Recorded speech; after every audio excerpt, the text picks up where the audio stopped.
देवीचे उपासक मानले गेलेले गोंधळी घरोघरी जाऊन वाद्यांच्या सुरात देवीची गाणी सादर करत असल्याचं चित्र नवरात्र उत्सवादरम्यान दिसून येतं। नवरात्र उपासनेदरम्यान घरात देवीला प्रिय असलेले संबळ वाजवून आरतीचे महत्त्व वाढल्याने घराघरात संबळ, तुंतुणे आणि खंजिरीचे मंगलमय सूर निनाद घुमताना दिसतात। मग या गोंधळ घालण्याच्या परंपरेबद्दल काही वैशिष्ट्य तुम्हाला माहिती आहे का? खरंच गोंधळ घातल्यानं देवीला प्रसन्न केलं जाऊ शकतं का? यामागे काही आख्यायिका आहे का? या संबंधित चला माहिती जाणून घेऊयात, पण त्याआधी आमच्या चॅनलला सबस्क्राईब नक्की करा, बेल आयकॉनला क्लिक करा। तुम्ही जर हा व्हिडिओ फेसबुकवर पाहत असाल तर फेसबुक पेजलाही फॉलो करा। श्री विष्णूंच्या कर्णमळापासून निर्माण झालेल्या शुंभ आणि निशुंभ या दैत्यांनी त्रिलोकी उच्छाद मांडला होता। तेव्हा त्यांचा संहार करण्यासाठी सर्व देवगण आणि ऋषीगण यांनी आदिमाया शक्तीची विविध वाद्यांच्या नादसुरांमध्ये आळवणी केली, म्हणजेच गोंधळ घातला। तेव्हापासून हिंदू धर्मात गोंधळाची परंपरा सुरू झाली असं म्हणतात। महाराष्ट्रामध्ये गोंधळाची मोठी परंपरा आहे। मुख्यत्वे श्री तुळजाभवानी आई आणि श्री रेणुका माता या देवींचा गोंधळ घालण्याची पिढीजात परंपरा आहे। कालांतराने अन्य देवींच्या संदर्भातही गोंधळ घालण्याची प्रथा सुरू झाली। मग आता गोंधळ घालण्यामागे नेमका उद्देश काय आहे? तर कुटुंबातील इतर जीवांना झालेल्या वाईट शक्तींचा त्रास अल्प करण्यासाठी, म्हणजे कमी करण्यासाठी आघातात्मक नादानं देवी तत्वाला जागृत करून तिला मारक कार्य करण्याचं आव्हान केलं जातं। पूर्वापार वास्तुदोषामुळे होणाऱ्या त्रासांवर उपाय म्हणून याबरोबरच पिढीजात संक्रमित होणाऱ्या वाईट शक्तींच्या त्रासाला आळा घालण्यासाठी त्या त्या स्तरावर देवीचा मारक तत्वरूपी आव्हानात्मक गोंधळ घातला जातो। मग आता या गोंधळाचे परिणाम काय दिसून येतात? तर यावेळी आघातात्मक तेजरूपी नादाची निर्मिती होऊन या नादाकडे शक्ती तत्वात्मक लहरी आकृष्ट होत असतात। त्याचा परिणाम म्हणून वास्तूतील वाईट शक्तींच्या संचारावर बंधन घालून त्याद्वारे वास्तूतील अनेक वाईट शक्ती कमी कालावधीत संपण्यास मदत होते। याबरोबरच शक्ती तत्वात्मक लहरींचा दीर्घकाळ लाभ मिळण्यास सहाय्य होते। नवरात्रीमध्ये ब्रह्मांडात तेजरूपी शक्ती तत्व कार्यमान असतं, त्यामुळे या काळात देवीचा गोंधळ घातल्यानं नेहमीच्या तुलनेनं जास्त लाभ होतो असं म्हणतात। मग आता हा गोंधळ गोंधळीच का घालतात? गोंधळी नेमके कोण आहेत? तर गोंधळी पिढ्यानपिढ्या देवी तत्वाची उपासनेचा वसा चालवतात, म्हणून ते देवीचे उपासक गणले जातात। त्यांना शक्तिरूपी गण किंवा दास असेही म्हणतात। ते त्यांच्या तेजोमय शक्तिरूपी वाणीतून देवीला आव्हान करून तिचे मारक तत्व जागृत करू शकतात। देवीचा गोंधळ घालणाऱ्या जीवांचा ईश्वराप्रती असणारा भाव हा 30% असतो असं म्हणतात। तर त्यांना आध्यात्मिक स्तरावर 30% एवढ्या प्रमाणात चैतन्य प्राप्ती सुद्धा होते। भाव जास्त आणि अहमचं प्रमाणही कमी असेल तर 50% एवढ्या प्रमाणात फळप्राप्ती होते असं म्हणतात।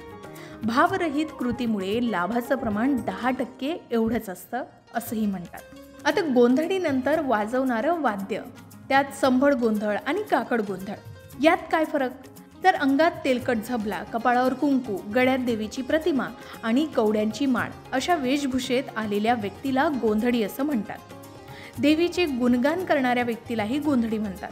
अंबा मातेचा जय जयकार करत ही व्यक्ती संबळ आणि तुंतुनं या वाद्यांच्या सहाय्यानं विविध देवीची गाणी सादर करतात। संबळाच्या तालावर केलेल्या नृत्याला संबळ गोंधळ असं म्हणतात। काही गोंधळी काकडे पेटवून गोंधळ करतात, त्याला काकड गोंधळ असंही म्हणतात। आता शारदीय नवरात्राच्या काळात देवीचा गोंधळ घालण्याची पद्धत आहे। गोंधळी देवीची स्तुती करणारी कवने सादर करत असतात। नवरात्रात घरात संबळ आणि देवीला प्रिय असलेले गोंधळीचे स्वर घुमले पाहिजेत असं म्हणतात। पूर्वीपासून ही प्रथा आहे।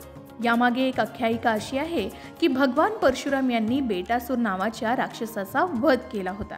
त्याचं शिर धडापासून वेगळं करत शिराच्या तंतूपासून संबळ तयार केलेली आख्यायिका आहे। यानंतर माता रेणुकेसमोर हे वाद्य वाजवून त्यांनी उपासना केल्याची आख्यायिका आहे।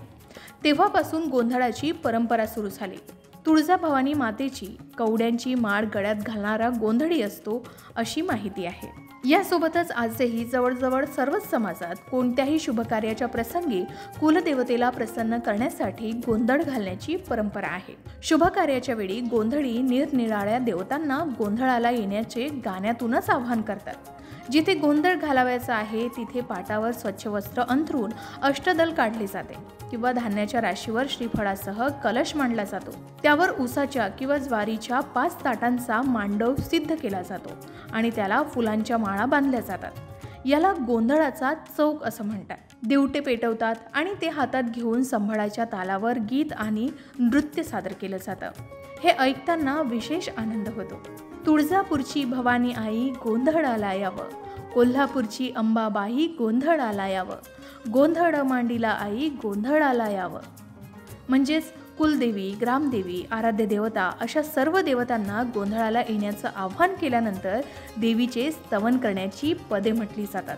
त्यानंतर देवीचा जोगवा मागितला जातो। आईचा जोगवा मागेनं या कवितेच्या ओळी संत एकनाथ महाराजांनी लिहिल्यात। त्याचा अर्थ संत एकनाथ महाराज म्हणतात की जिला आधी प्रारंभ नाही अशी निर्गुण भवानी माता प्रकटली आहे। ती मोहरूपी महिषासुराचं मर्दन करणारी असून मनुष्याचे त्रिविध ताप दूर करणारी आहे। ती भक्तांवर प्रसन्न झाली अशा या माईचा मी जोगवा मागेन, म्हणजेच तिच्या कृपेची याचना करेन। तर अशा प्रकारे जोगवा मागितला जातो। गोंधळाकडे विविध वाद्य असतात, त्यापैकी संबळ हे अधिक महत्त्वाचं वाद्य असून त्याच्या समवेत तुंतुणे आणि टाळ वाजवतात। पूर्वीसारखा वेश परिधान करणारे अत्यंत अल्पच गोंधळीय आता शेष राहिलेत। आता काळानुसार त्याचाही वेश पालटलाय। तर मंडळी, तुमची कुलदेवता कोणती? तुम्ही सुद्धा तुमच्या कुलदेवतेला गोंधळ घालून प्रसन्न करता का? आम्हाला कमेंट करून नक्की कळवा। अशाच प्रकारच्या माहितीपूर्ण व्हिडिओसाठी लोकमत भक्ती चॅनलला नक्की सबस्क्राईब करा आणि बेल आयकॉनला क्लिक करा, म्हणजे आमच्या नवनवीन व्हिडिओचं नोटिफिकेशन तुम्हाला मिळत राहील। तसेच योग्य आध्यात्मिक मार्गदर्शनासाठी लोकमत भक्तीच्या फेसबुक पेज आणि इन्स्टा पेजला लाईक आणि फॉलो करायला विसरू नका।